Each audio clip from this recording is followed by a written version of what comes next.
आपने कभी सोचा है कि आपके घर के लॉकर या फिर मंदिर की तिजोरियों में सालों से जो सोना बंद पड़ा है, वो सिर्फ आपके लिए ही नहीं बल्कि देश की अर्थव्यवस्था के लिए एक सोता हुआ खजाना है।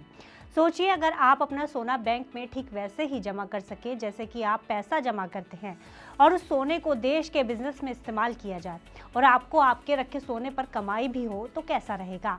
क्योंकि आपके घर या लॉकर में रखा सोना अब सीधे बैंक में जमा होने जा रहा है। देश में बढ़ते गोल्ड इंपोर्ट बिल और फॉरेन एक्सचेंज रिजर्व पर बढ़ते दबाव को देखते हुए एक ऐसा चौंकाने वाला प्रस्ताव सामने आया है जो आने वाले दिनों में देश के गोल्ड मार्केट की तस्वीर बदल सकता है।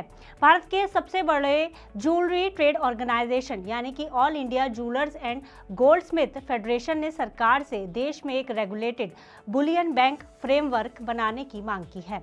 इस कदम का सीधा मकसद घरों और मंदिरों में बेकार पड़े सोने को बाहर निकालकर काम में लगाना और सोने को सर्कुलेट कर पैसा बनाना है। इस प्रस्ताव के बाद अब आपके घरों में रखे सोने का क्या होगा? क्या अब आप बैंक में पैसा जमा कराने की तरह अपना गोल्ड भी जमा करवा पाएंगे और आपको इसका क्या फायदा मिलेगा? आइए जानते हैं इस वीडियो में। नमस्कार, मेरा नाम है गुंजन मित्तल और आप देख रहे हैं मनी 9। दरअसल AIJGF ने केंद्रीय वाणिज्य मंत्री पीयूष गोयल को सौंपे अपने प्रस्ताव में मांग की है कि सरकार सोने के आयात को रोकने या मांग को दबाने की बजाय घरेलू स्तर पर मौजूद सोने का सही इस्तेमाल करे। भारत हर साल लगभग 7 लाख करोड़ रुपए का सोना आयात करता है, जो देश के कुल इंपोर्ट बिल का एक बहुत बड़ा हिस्सा है। घरेलू मांग पूरी करने के लिए भारत को 700 से 800 टन सोना विदेश से मंगवाना पड़ता है। संगठन ने इसके लिए कई बड़े सुझाव दिए हैं, जिसमें घरों और मंदिरों का सोना बाहर मार्केट में आ सकता है।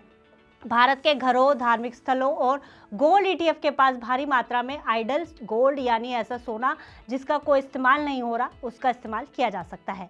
बुलियन बैंक के जरिए इसे बैंकिंग सिस्टम का हिस्सा बनाया जाएगा। इससे इंपोर्ट पर निर्भरता को खत्म किया जा सकेगा।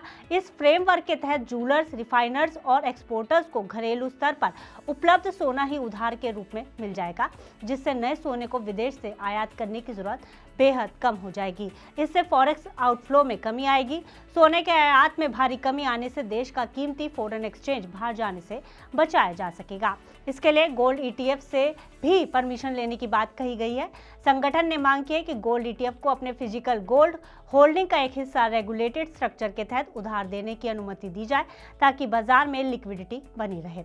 अब देखा जाए तो ये प्रस्ताव मौजूदा व्यवस्था से कैसे अलग है। आमतौर पर लोग बैंक में सोना केवल सुरक्षित लॉकर में रखने या उसके बदले गोल्ड लोन लेने के लिए जमा करते हैं।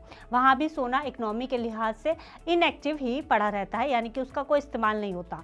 लेकिन ये नया बुलियन बैंक प्रस्ताव मौजूदा व्यवस्था से बिल्कुल अलग होगा। इस मॉडल के तहत घरों, मंदिरों और गोल्ड ETF में इस्तेमाल ना होने वाले सोने को तिजोरी में बंद रखने की बजाय एक एक्टिव करेंसी की तरह मेन फाइनेंशियल सिस्टम में लाया जाएगा। ये बैंक इस जमा घरेलू सोने को सीधे देश के जूलर्स, रिफाइनर्स और एक्सपोर्टर्स को बिजनेस के लिए उधार पर देगा, जिससे उन्हें गहने बनाने के लिए विदेशों से महंगा सोना इंपोर्ट नहीं करना पड़ेगा और देश का कीमती फॉरेन रिजर्व भी बच जाएगा। जूलर्स फेडरेशन का मानना है कि बुलियन बैंकिंग मॉडल से न सिर्फ फॉरेन रिजर्व की बचत होगी, बल्कि ज्वेलरी सेक्टर के लिए एक बेहद मजबूत और सॉलिड गोल्ड सप्लाई चेन तैयार होगी। AIJGF ने सरकार से आग्रह किया है कि इस योजना को हकीकत में बदलने के लिए पॉलिसी मेकर्स और इंडस्ट्री के रिप्रेजेंटेटिव्स को मिलाकर एक जॉइंट कंसल्टेशन पैनल का गठन किया जाए, जो भारत में बुलियन बैंक के संचालन के लिए सख्त नियम और रेगुलेटरी फ्रेमवर्क तैयार कर सकेंगे। अब जरूरी बात, इस पूरे मसले में आपको क्या फायदा होगा? पहला फायदा हो सकता है कि सोने पर आपको ब्याज मिले। यदि ये मॉडल गोल्ड मोनेटाइजेशन स्कीम की तरह काम करता है तो आपको अपने जमा सोने पर ब्याज मिल सकता है, जैसे कि पैसे पर मिलता है, यानी सोना भी बढ़ेगा और सुरक्षा भी मिलेगी। दूसरा है, लॉकर के खर्च से आज़ादी मिलेगी। आपको लॉकर का किराया नहीं देना होगा, बल्कि आपका सोना देश के काम आएगा। और तीसरा है, मजबूत इकोनॉमी। जब देश का फॉरेन रिजर्व बचेगा तो रुपया मजबूत होगा और महंगाई कम हो सकती है। तो कुल मिलाकर भारत में सोना सिर्फ एक मेटल नहीं है, बल्कि एक इमोशन है। अगर बुलियन बैंक का ये मॉडल सफल होता है तो भारत दुनिया का सबसे बड़ा गोल्ड ट्रेडिंग हब बन सकता है। ये प्रस्ताव न सिर्फ ज्वेलरी सेक्टर को मजबूत करेगा, बल्कि देश के अरबों डॉलर भी बचाएगा। फिलहाल इस खबर में इतना ही। आप बिजनेस से जुड़ी अन्य खबरों के लिए देखते रहिए मनी 9।